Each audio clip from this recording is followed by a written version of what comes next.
바랍니다. 계속해서 행복한 시림 되시기를 축원합니다. 모든 성도님들도 주 안에서 행복한 은혜를 누리시기를 소망합니다. 오늘은 우리 담임 목사님 청빙을 위한 공동의회를 하는 날이지요.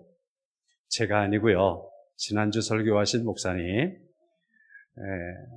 저는 아직 그분을 못 봤는데 잘생긴 것 같기도 하고, 하나님께서 준비하셨고 예비하셨다가 보내신 것 같기도 하고 그렇습니다.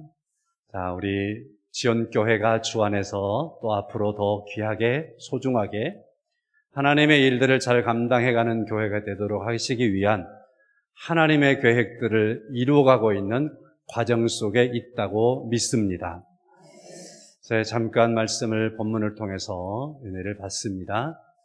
저는 제목을 믿음, 소망, 사랑이라고 오늘 제목을 가져왔습니다. 데살로니가 교회는 사도행전 17장에서 처음 만날 수 있습니다. 빌립보에 있다가 빌립보에서 고난을 당했던 사도 바울이 그 다음에 데살로니가로 갔거든요. 데살로니가에 가서 하나님의 말씀을 석주간 전합니다. 3주간 동안 하나님의 말씀을 전하는데 여기서도 핍박이 일어납니다. 그래서 실라와 디모데라고 하는 그러한 함께 동행했던 사람들을 그곳에 우선 남겨두고 사도 바울만이 급하게 데살로니가를 빠져나오지요. 그리고 나서 베레아, 아덴 이런 곳을 지나서 우리가 잘 아는 고린도 가보신 분, 성경으로는 그래도 잘 아시죠? 우리가 잘 아는 고린도에 가서 하나님의 말씀을 전하고 전도를 합니다. 자, 그랬을 때에 데살로니가에 남겨두고 왔던 디모데와 같은 친구들이 오는 거예요. 사도 바울의 마음속에는 데살로니가에서 좀 오래 있고 싶었을 거예요. 헬라라고 하는 나라가 있잖아요. 고대의 헬라 제국. 헬라 제국의 수도가 데살로니가입니다. 그러니까 이 데살로니가는 아주 중요한 도시지요. 알렉산더라고 하는 사람 있잖아요. 알렉산더 대왕이 그곳에서 활동을 하거든요. 자, 그러한 이 데살로니가에서 복음을 오래 전하고 싶었는데, 너무도 중요한 이 교회를 잘 살피고 싶었는데 핍박 때문에 석주 만에 빠져나왔단 말이죠. 머릿속에서 떠나지 않는 겁니다. 데살로니가 그 지역이 어떻게 됐을까? 석주 동안 말씀을 전하고 세웠던 교회는 지금 성도들은 어떻게 됐을까? 그런 생각 속에 있을 거 아니에요. 근데 마침 디모데가 와서 만났어요. 만났는데 그 소식이 너무나 좋은 소식을 전해주는 겁니다. 이 소식은 어떤 소식이었냐면 데살로니가 교회 성도들이 당신이 떠나온 이후로도 믿음으로 잘 서 있습니다 라는 소식이었습니다. 데살로니가 교회 성도들이 열심히 신앙생활을 하며 살고 있다라는 소식이었습니다. 바울에게는 너무나 귀하고 소중하고 벅찬 소식이었습니다. 특별히 전해준 소식은 이런 겁니다. 함께 하겠습니다. 믿음과 소망과 사랑이 있는 교회. 아니, 우리가 아는 것처럼 오늘 우리 시대에 교회를 세우고 5년 지나고 10년 지나도 이 교회는 딱 보이는 모습이 믿음과 소망과 사랑에 서 있는 그러한 교회, 이 세 가지가 뚜렷하게 나타난 교회, 이렇게 말하기가 쉽지 않잖아요. 근데 사도 바울이 석주 동안 있다 왔던 이 교회, 이제 막 개척했던 교회인데 디모데가 가지고 온 소식이 믿음과 소망과 사랑을 잘 실천하며 이 세 가지 덕목을 말하기에 조금도 부족함이 없는 교회라는 소식을 사도 바울이 들은 겁니다. 오늘 본문의 말씀 2절, 우리가 너희 모두로 말미암아 항상 하나님께 감사하며 기도할 때에 너희를 기억함은, 이 소식을 듣고 나서 데살로니가 교회를 위해서 사도 바울이 늘 기도하게 됐다는 거예요. 지금도 기도해 왔지만 더 기도가 계속됐다라는 거지요.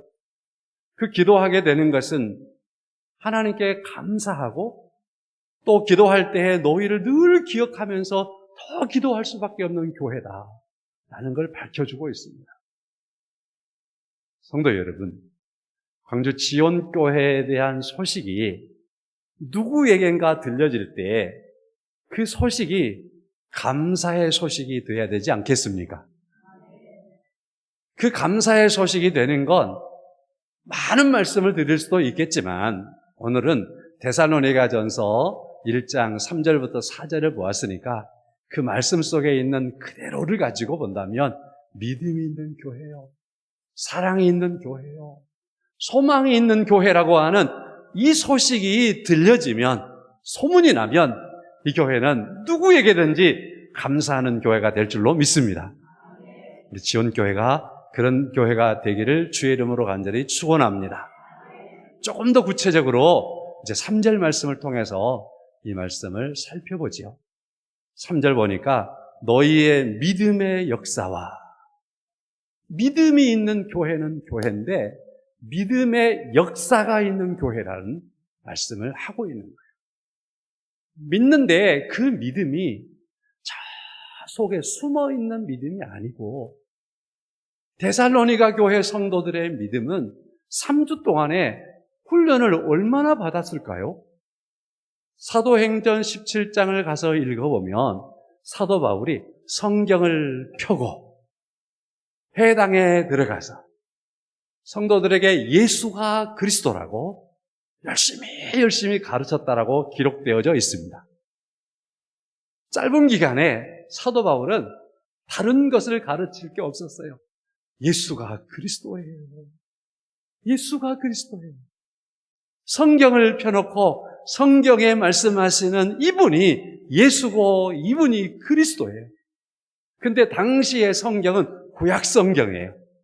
구약 성경에 애언되어 있는 예수님에 대하여서 가르쳐주고 이분이 예수고 이분이 그리스도예요. 이걸 그렇게 잘 가르쳤어요. 그랬더니 이 사실이 데살로니가 교회 성도들에게 믿음이 됐습니다. 믿음이 됐는데 그 믿음이 소극적으로 속에 눌러앉아 있는 믿음이 아니고 믿음이 역사가 있는 믿음이었다. 믿음이 나타나는 믿음이었다. 그 믿음이 그 사람들을 보면 와, 저 사람들 진짜 예수를 믿는 사람이구나 라고 하는 그 모습들이 생활 속에서, 생각 속에서, 말하는 것 속에서 하나하나 드러나 보이는 그러한 교회 성도들이 됐다라는 겁니다. 여러분, 우리가 예수 믿고 산다라고 하는데 제가 좀 전에도 우리 성도님들에게 우리 교회에서 이런 설교를 하고 했어요. 여러분, 교회에 어떤 사람이 오늘이 제로 떨리네. 어떤 사람이 회사에 취직을 했는데 10년을 회사를 다녔어요. 그랬는데 10년 됐는데 동료가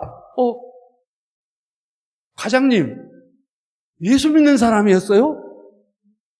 그렇게 인사를 한다든지, 장로가 됐는데, 장로님들 죄송합니다. 여기는 안 그런 줄 알고, 장로가 됐는데 3년이 지났는데 회사에서 어느 날 동료가 장로님이었어요?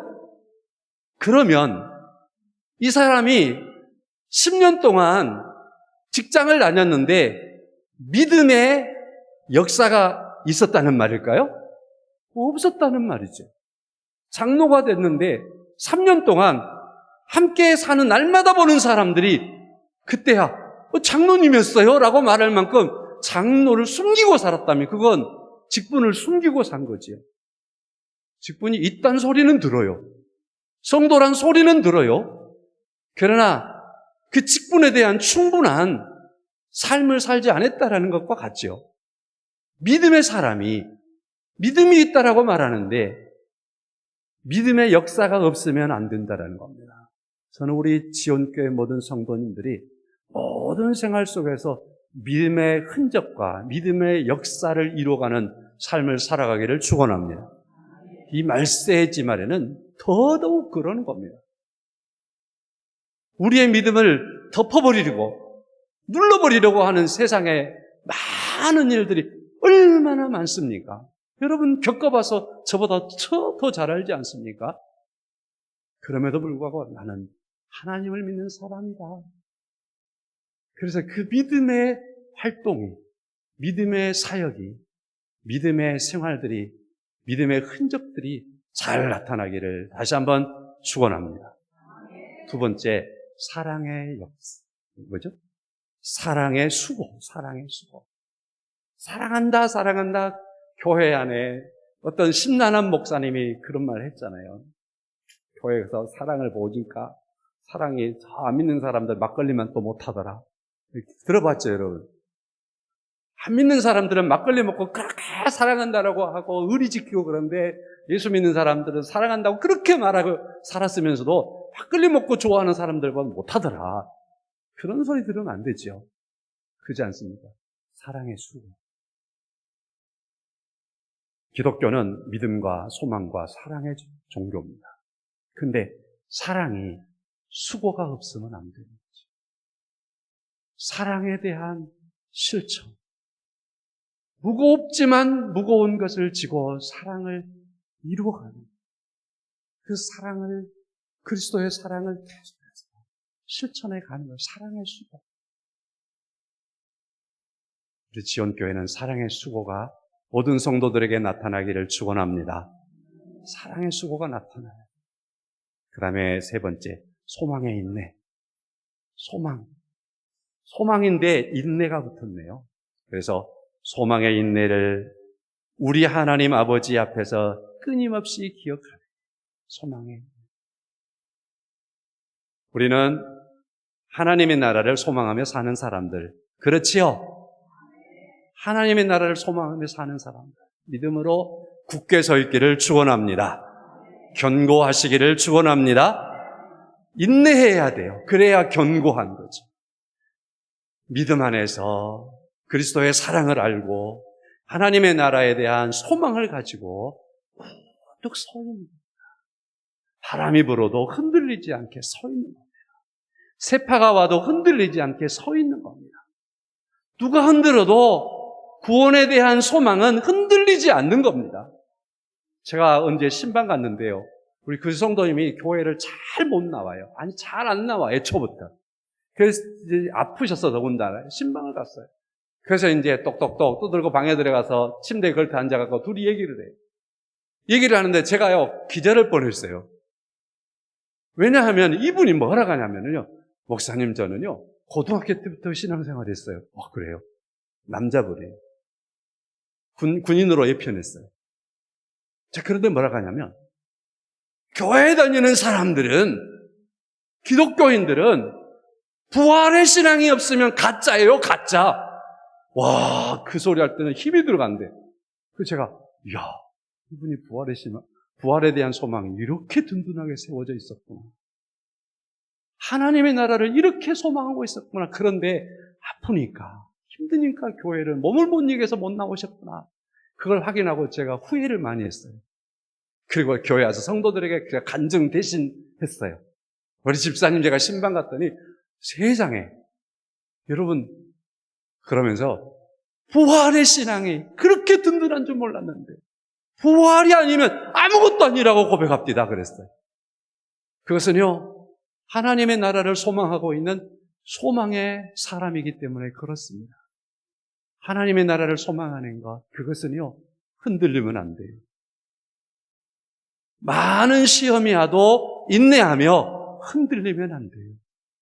그래서 이번에 우리 광주 지원교회가 새로운 담임 목사님을 모시게 되는 절차를 밟고 있는데 이 절차가 은혜롭게 잘 맞춰져서 새로운 목사님과 함께 믿음의 생활을 하며 우리 광주 지원교회는 계속해서 오늘 3절에 있는 말씀과 같이 믿음의 역사와 사랑의 수고와 소망의 인내로 든든히 서가는 은혜로운 교회, 하나님의 놀라우신 사랑 가운데 세워져 가는 복된 교회가 되기를 예수 그리스도의 이름으로 간절히 축원합니다.